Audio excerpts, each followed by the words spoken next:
So I had sent you a text the other day and just sort of, genuinely asking, what can we do with Aikido to help bridge some of the gaps between law enforcement and the communities that they serve. And I feel like there's a role for Aikido, and I wanted to get your thoughts on what you think that is and how we can help. Yeah, I appreciate you reaching out in that regard. And it was a really, really intelligent question, especially with the climate today. So I thought doing this would be a good idea just to share a little bit for people. But I want to start first by saying that I personally, just based on my personal experience over 20 years in martial arts, and then even before that, have like the utmost respect for what our law enforcement officers do in this country and worldwide for that matter. I've gotten to know quite a few of them as they come through the dojo, whether it's local police, state police have come through. We've had FBI, we've had DEA, there's a few Secret Service guys that I train with in Aikido and other dojos. So they have a hard job. So those people that train in Aikido that are in law enforcement know exactly what I'm talking about when it comes to what Aikido can do for them, when they're on the job, in the job, and off the job, if that makes sense. So I think our role, to answer your question, Jack, is to educate more and more people about the positive effects Aikido has on a person when they train. And I know we'll get into the specifics, but we have to educate law enforcement as they need more training. I mean, let's face it. I was talking to one of our assistant instructors that's a police officer. They don't get enough training in their job in general. And it's showing more and more now, whether it's de-escalation training, psychological training, because the stress, we can't even imagine the stress level. Like a bad day for us is like Starbucks gave us a grande instead of a venti that we ordered, where, a bad day for them is much worse. So, onto the physical part, they need training like anything. We know, like we have students that if they're on the mat once a month, once a quarter, once a year, they look quite differently to someone like you that trains daily. They're more proficient in their technique. So I think it's our job to educate, to let them know that there's something else out there that can give them some additional physical techniques that they can use on the job, again, while protecting themselves and not permanently damaging somebody. And then the other piece to it, the camaraderie and the de-escalation, the de-stress that we all experience when we finish an Aikido class is so important as a way to reset. Yeah, I like that. I was reflecting on, I know O-sensei spent some time and his style was different before and after the war, but they leaned on him to do some work during the war and to help with the police forces, and a lot of the descendants of O-sensei did that same kind of work. In your opinion, what are some adjustments you think Aikido needs to make in its what are some adjustments we need to make in the way that we practice Aikido, and how would that be different from the dojo that we might think the law enforcement might use? Just as an example, there's sort of this philosophical, like you mentioned, de-escalation, non-resistance kind of thing that feels a little bit at odds with the way that law enforcement needs to detain people and bring them in. It's a different goal state, right? So what changes do you think need to be made or can be made, or maybe don't need to be made that are already there but just don't emphasize? Yeah, another good question. Take COVID-19 aside, where we can't physically practice yet together. I think it's important, and we experience this with law enforcement that come through our dojo. They have to have a good understanding and practice of the basics first, so that they can actually do multiple repetitions daily, weekly, monthly, while not injuring somebody. Because again, and I mentioned this a lot, we're doing a physical martial art, whether it's Aikido, BJJ, karate, judo, it's physical. It involves, somebody typically ending up on the ground in a martial way. So they have to learn to practice safely, and we drill that. So it may seem, not quite exciting or effective in the beginning, but you have to have those fundamentals first before you move into the next phase, which is resistance and more street sense of application, and what happens when this happens and that kind of thing. So I think once we find the right fit for us as a student, and it's a law enforcement officer, if they can buy into the fact that there's a curriculum, and when we get into the street self-defense, the defensive tactics, the roots are still traditional Aikido. So we want you to learn the traditional while learning the street. So I think the differences, or maybe the direction we're going to go in the future, is, if we can get more and more law enforcement in at the same time, we can, have a separate class just for them. That's, again, more for what they deal with on a daily and weekly basis. I think one of the biggest challenges, and I was talking to somebody about this yesterday, that law enforcement has is most people comply. Most cops are good.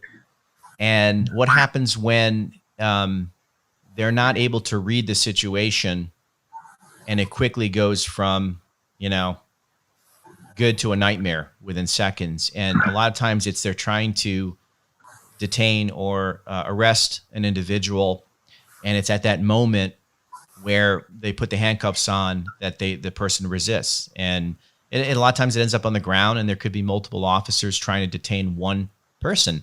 And while we're trained to daily to handle physical altercations like that and multiple people, the circumstances are so different. It's the person could be under the influence. It's 110 degrees, and they're sweating profusely. Like it's not as easy to do as it looks. So they just need more practice, more training. But I think a lot of it is the moment. It's that moment that you're prepared. And I'll give an example. Like one of our students, who's a 20-year Aikido student, he's prepared. He's anticipating that the person is going to resist every time, so that he's ready to go and detain them. And he's got a very high track record of doing the right thing at the right time. So I think that's a lot of it. I think it's just a matter of how we train with law enforcement and give them the opportunity to understand the basics and why Aikido works. But at the same time, give them an opportunity to get into more street situations, more common situations. And it's just a matter of incorporating that into the curriculum. Yeah, sounds like more zanshin is what's needed sometimes, right? I mean, we can do better with that in general, and it makes sense that would be something that law enforcement would need to keep top of mind. So shifting a little bit to perhaps, I guess, the other side, we've seen a lot of images and video shared about protests and riots going on. What are some of your thoughts on that? And then perhaps the follow-up, for those that want to attend and want to speak out and want to let people know their thoughts on this kind of thing and attend these kind of events, what are your thoughts around personal safety, and what are things they should look out for? Yeah, I think it just boils down to common sense and how you live your life, regardless of the situation or the environment that you're in. So, they say you become an average of the 5 people you're around the most, right? Good and bad. So if you're genuinely a good citizen and you follow the laws of the state and federal government, and you're doing the right things, you're for the most part, you're not going to have a problem, right? But then when you go to these big protests or rallies or whatever you want to call them, it's not just you and 5 people. It's, hundreds and thousands sometimes. So you don't know those people, and it could be a few bad apples that ruin the whole batch, and then things escalate, and that's when law enforcement starts to get, they have to deal with that situation, right? They have to hold people back. So I think you have to be smart in doing your research on the people that you're going with, and then you have to quickly be able to make a split decision that this is going bad quickly. You have to be aware, right? We talk about awareness, assessment, and action and self-defense. It's the same thing. You have to be more aware, right? So because it could start peaceful and that could end not peaceful because the wrong people are now inserted that you're not even aware of because there's too many people there. My simple advice to anybody is be very cognizant of your surroundings at all times, and just try to not put yourself in a situation that could go wrong. So the news obviously sensationalizes things. We have just a lot of issues going on right now in the nation, and everybody's demeanor and attitude is heightened. So if you're truly trying to protest peacefully, you might want to rethink how and where you're going to do that, because you may be doing the right thing, but you may be involved or around people that aren't. And I think the easiest way to avoid a bad situation is not to put yourself into one. And then I think, what was your second question to that?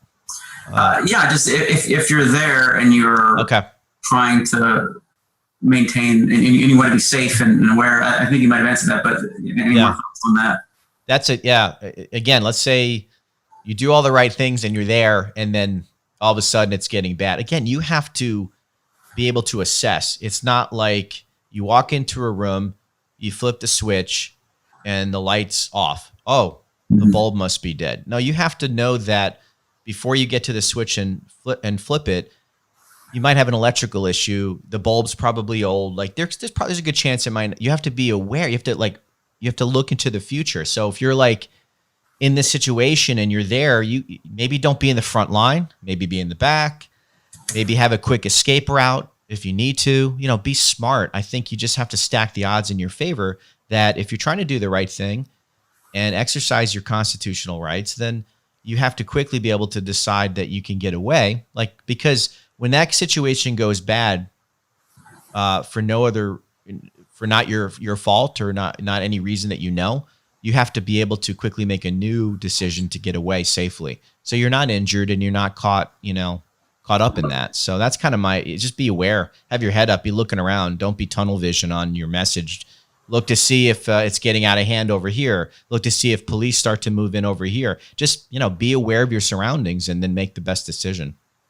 Yeah, no, I think that's good. It sounds a lot more like, just more Zanshin in general. Again, I think it's helpful. But I've been in some situations, not political at all, just in large gatherings, outdoor concerts, things like that, where, I've seen stuff go down, and my number one instinct is let's just get out of here, but keeping your head on a swivel all the time and making sure that, you have a way out or what you're going to do next. That's always important. Yeah, for sure. Yeah.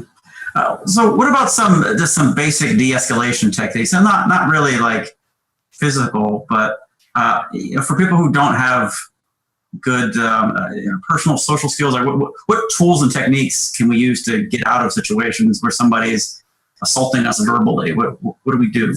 Yeah, that's another good question. Yeah, so I think if you have good awareness and you can read body language, you typically can tell when somebody's getting aggressive. Mm-hmm. Okay. So I'm going to just park for a second on that whole awareness before you actually assess and take action on that. You're reading body language. When people tense up, when they clinch, when they cross their arms, they're starting to get confrontational. So you have to read that behavior. I think they say 90% of all communication is nonverbal.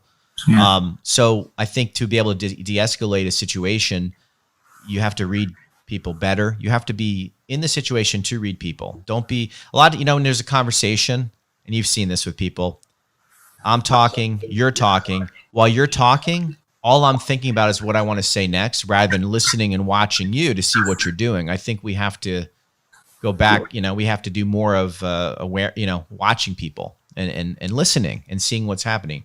Right? Like when they say when a boxer's about to punch, there's a little tell. They might shift their weight a little bit, or they go like this. Someone's clenching their fist, expect that they're going to punch. Why would they clench their fist? So I think if you read people better and you practice reading people and you keep the right distance, we call my eye. And then that's what I wanted to say a minute ago. You said the word Zanshin like 3 times. And for those out there that don't know what that word means, I mean, Jack's basically mentioning focused awareness, presence, being aware at a high level is Zanshin, like head on the swivel, knowing where the exits are, knowing where the potential threat is. So I think if you can read people and you keep the right distance, right, you can de-escalate, right, physically, right. Mm-hmm. And then a lot of times too, if you're trying to de-escalate a situation and the person tenses up and you tense up, that's inviting conflict. That's inviting potential combat. So I think if you can, a lot of times putting your hands like this is passive, and it might calm somebody down and de-escalate. Hey, I totally hear what you're saying. Relax. And we know if our hands are up, chances of getting our bell rung is reduced, right? You've heard us talk to you about that in class. So, so I think those are the right attitudes to have, and you should expect. Again, there's a weird difference between, or I think people that aren't trained in martial arts, between being aware and being paranoid, right? Those that don't train in martial arts think, wow, he's looking around a lot. His hands are up. He must be paranoid. No, we're ready. We're in a situation where we're ready. So I think that's physically what I would do to de-escalate. And then verbally, this is again where I think the police need more training, because they don't get enough time to practice this. And again, they're dealing with somebody when it's a conflict. They're typically dealing with somebody that's broken the law, or they have to arrest them. So they're not typically going to want to go willingly. So verbal communication at some point is just not going to be effective, right? And they have to go to physical. But I think a lot of times really good police officers are very good at diffusing situations before it gets physical. And that's, again, listening and letting people know what they're saying, right? Agreeing with, you don't want to be like in sales, they say if somebody tries to overcome an objection, or sell you something, don't try to overcome the objection. Just basically, repeat what they're saying, agree that you hear what they're saying. I hear what you're saying, and what I found is this, right? Rather than, no, that's wrong. We can take care of it, that's combative. So, I think a little of that helps too. And I think it depends on the person's personality and their background and their training, even in their craft, gives people certain advantages to de-escalating things, right? Let's be honest. I mean, you're in the risk business, so your job is to assess danger at different levels all the time. So I don't know if that answered your question, but those are kind of some of the things that I think about when I see these protests and I see people get into situations, or innocent bystander steps in to try to help somebody. Big mistake, because it's not a rational situation where you can talk somebody off the ledge, so to speak. Yeah, they're in there ready to fight. So if you get in the way and become a threat to them, which you're not, you're just trying to help somebody. Now they're going to attack you, and it's typically 5, 6, 10 people on top of you with one person with no training. And again, back to what I said, they're in the wrong place at the wrong time. Yeah. So it's challenging, no doubt. I totally agree with you. I think that mindset is really important, and thinking about physical confrontations as negotiation is very different from thinking about physical confrontations as self-defense and de-escalation. Yeah. And if you're going into that scenario with a different mindset, you're going to end up with a bad outcome, I think. Yeah. Yeah. Yeah. Very good. Good. Well, any other thoughts to close out? Any final thoughts on this? Or thanks again for doing this. It makes me think a little bit beyond our dojo and the training that we do with our students, and the dojo, the family that we have really is what it is, an extended family. I just encourage any and all law enforcement to constantly think about doing what it takes to do their job effectively. And it's sad to say that a lot of departments don't have the money for the training or what they need, but you have to take it upon yourself to get better with training. And I would just encourage any law enforcement officer to look at martial arts as an avenue to de-stress from a very high pressure job, especially today, to get physical exercise and keep themselves in shape for their job. And then most importantly, give them techniques when they aren't able to get to their tool belt, right? Mm-hmm. Their OC, ASP, taser, when they're not able to get to those, or they choose not to because they just have to react, they have to have some skills and some training in being able to detain or control somebody that doesn't want to be controlled. And that's what Aikido does, for example. So I'm obviously biased, 20 years in Aikido, but I think all martial arts are good for police officers. They have to find the right fit for them. Aikido, I think, is especially good because our basically what we're doing is controlling somebody with pain compliance or physics to drop them to the ground while we remain standing, we're at an advantage, right? When you get everybody to the ground, my personal opinion is now the law enforcement officer is at a disadvantage. And we see this all the time on the news. And then the criminal or the suspect is going for your tools. They're reaching for tasers and guns. And again, Brazilian Jiu-Jitsu, for example, that's their whole game. I don't think it's a great fit necessarily for a police officer if that's all they're going to look at. I think having skills like Aikido with Gracie Jiu-Jitsu is a great blend. Okay. And again, I studied karate before Aikido. If that's all you got, do it. You know, there's value to it. But again, the premise is kicking, punching. So do you want to kick or punch somebody as a police officer if you don't have to? I probably wouldn't want to. So at the end of the day, you know, finding martial arts for if you're a law enforcement officer will do so many things for you in your profession, and you'll find that you'll have an outlet to you know, to vent, to de-stress, to just to get people that really understand what you're about, to be around people that appreciate what you do. Yeah. Right. That's the bottom line. And I know a lot of law enforcement aren't feeling very appreciated right now. And a lot of them are taking heat and slack, the really good ones, because of some mistakes that were made by other police officers. So that's my 2 cents today, Jack. Yeah, just, you know, find the right people and surround yourselves with those people. And I personally have found that in Aikido.